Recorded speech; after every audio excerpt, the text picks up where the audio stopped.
की worksheet number 139। तो पहले आप लोग इसे अच्छे से लेबल कर लेंगे। इंग्लिश की वर्कशीट है, क्लास लिख लेंगे, डेट डाल देंगे, अपना नाम अपना टीचर का नाम आप लोग लिख लेंगे। डू यू नो, क्या आप जानते हैं, टुडे इज किसान दिवस, आज किसान दिवस है। The farmer are considered to be the backbone of Indian economy, यानी आज के जो हमारे किसान हैं उनको इंडियन इकोनॉमी का बैकबोन यानी रीढ़ की हड्डी कहा जाता है। देखिए, रीढ़ की हड्डी कहने का मतलब होता है, ये एक आपका मुहावरा है, यानी जो हमारी इकोनॉमी है, हिंदुस्तान की अर्थव्यवस्था है, उसकी पूरी दारोमदार जो है वो किसानों के ऊपर ही टिकी हुई है ना।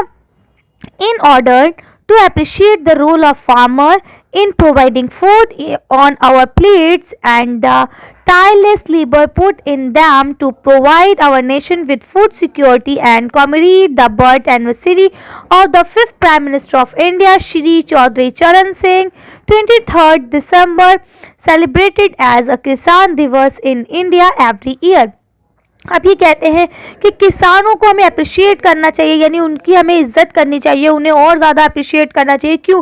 क्योंकि वो हमें खाना देते हैं, हमारी प्लेट्स पे खाना जो है सिर्फ और सिर्फ उनकी बदौलत ही आता है, इसीलिए हमें उन्हें अप्रिशिएट करना चाहिए। और दूसरे, आज जो हम लोग किसान दिवस मनाते हैं वो हम लोग चौधरी चरण सिंह, जो हमारे देश के 5वें प्रधानमंत्री थे, उनके बर्थडे के दिन मनाते हैं। जिस तरह से चाचा नेहरू के बर्थडे को हम लोग चिल्ड्रंस डे के नाम से मनाते हैं, उसी तरह से हम लोग चौधरी चरण सिंह जी के बर्थडे को किसान दिवस के नाम से मनाते हैं। चलिए आगे पढ़ना शुरू करते हैं। यहाँ लिखा है, let us read a story today to understand how our farmers work hard in their field, यानी आज हम लोग इस स्टोरी को पढ़ेंगे और इस स्टोरी के जरिए ये समझने की कोशिश करेंगे कि किस तरह से किसान खेतों में बहुत मेहनत करते हैं सिर्फ और सिर्फ हमारे लिए।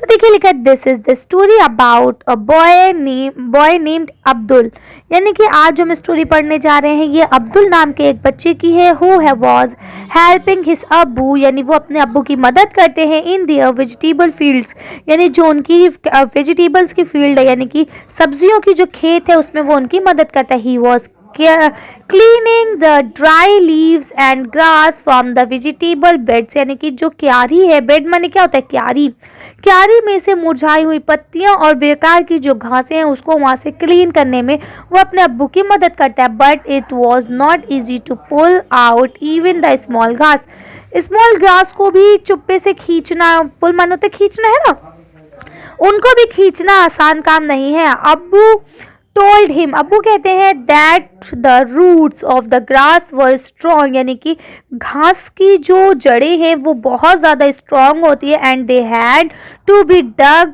out of the soil, और वो ज़मीन के अंदर गहराइयों तक फैली हुई होती है। Abul found that the root of the grass plant were longer and much more spread out than the part of the plant above the ground, यानी कि वो कहता है, अब्दुल जब उस घास को खींचता है तो वो ये देखता है कि जो जड़ें हैं घास की वो बहुत ज़्यादा लंबी और बहुत ज़्यादा स्प्रेड यानी बहुत ज़्यादा फैली हुई हैं, है ना, किससे, पेड़ से भी ज़्यादा, यानी जो एक पौधा होता है उससे ज़्यादा फैली हुई है। अब्दुल महसूस करता है दैट द रेडिश, यानी कि जो आपकी रेडिश है, which he had pulled out of the soil was actually a root, यानी कि जो हम लोग रेडिश खाते हैं वो आपको दिखता है कि हम एक सब्जी खा रहे हैं, लेकिन एक्चुअली में वो एक रूट है, यानी कि जड़ है।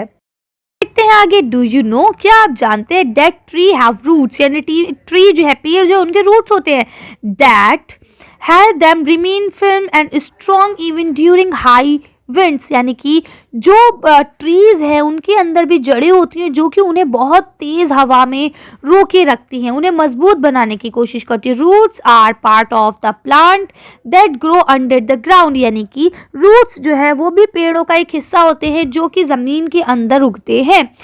गो डीपर, यानी बहुत गहराई तक अंदर चले जाते हैं, इनटू द सॉइल, सॉइल के अंदर, in search of water and minerals for a plant, यानी कि पेड़ों के लिए पानी और उनके जो आवश्यक तत्व है जो उनको ज़रूरी हैं उनको ढूंढने के लिए वो मिट्टी के अंदर बहुत गहराई तक चले जाते हैं।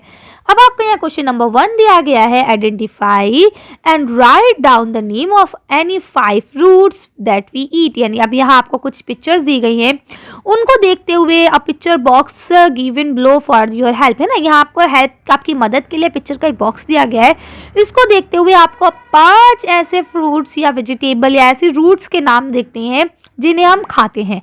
ठीक है, तो 5 फ्रूट्स के नाम आपको लिखने, चलिए इसका आंसर देख लेते हैं। तो आप इसका आंसर यहाँ से लिख सकते हैं carrot, radish, turnip, beetroot और जिंगर। ठीक है, तो पांचों हो गए आपके, लिख लेंगे। ये पांचों मैंने जनरली वेजिटेबल्स के ही नाम लिखे, अगर आप चाहे तो आप कुछ फ्रूट्स वगैरह भी होते हैं उनके नाम भी लिख सकते हैं, अगर जैसे मूंगफली वगैरह है ना। चलिए आगे पढ़ते हैं।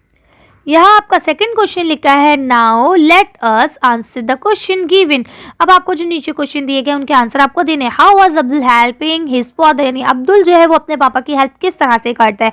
चलिए इसका आंसर देखते हैं। आप इसका आंसर यहाँ से लिखेंगे he was cleaning the dried leaf, यानी कि जो सूखी पत्तियां हैं उनको उठाता है वहाँ से, एंड ग्रास जो कि मतलब बेकार की घास आ जाती है उसको, वो वेजिटेबल बेड्स यानी कि जो सब्जियों की क्यारी है उसके अंदर से उन सब चीज़ों को हटाता है जो कि उस सब्जियों को ख़राब ना होने दे। लिख सकते हैं आसानी से। चलिए अगला क्वेश्चन पढ़ते हैं। अब यहाँ आपका लास्ट क्वेश्चन दिया गया है, क्वेश्चन नंबर बी है जो इसका right the opposite of easy and small. Easy और स्मॉल का आपको अपोजिट वर्ड लिखना है। तो चलिए आंसर देख। तो देखिए इजी का क्या हो जाएगा हार्ड और स्मॉल का क्या हो जाएगा बिग। तो आप लिख सकते हैं आसानी से। चलिए आगे पढ़ते हैं। यहाँ आपका फिर नोट फॉर टीचर दिया गया है। The teacher should reach out to the children for a better understanding of the worksheet as per need, यानी टीचर्स आपको समझाएं कि कैसे करना है ये सब। इसके अलावा अभिभावकों को यानी कि आपके पेरेंट्स को कहा गया है कि किसान आपने खेत में किस प्रकार से कड़ी मेहनत करके अनाज उगाते हैं, बच्चों को इसकी जानकारी दीजिए। तो सचमुच किसान बहुत मेहनत करते हैं, धूप हो, गर्मी हो, बारिश हो, बरसात हो, कुछ भी हो, बेचारे सारा दिन लगे रहते हैं और उसके बाद ही हमें खाना मिल पाता है। इसीलिए कभी भी हमें खाने को वेस्ट नहीं करना चाहिए।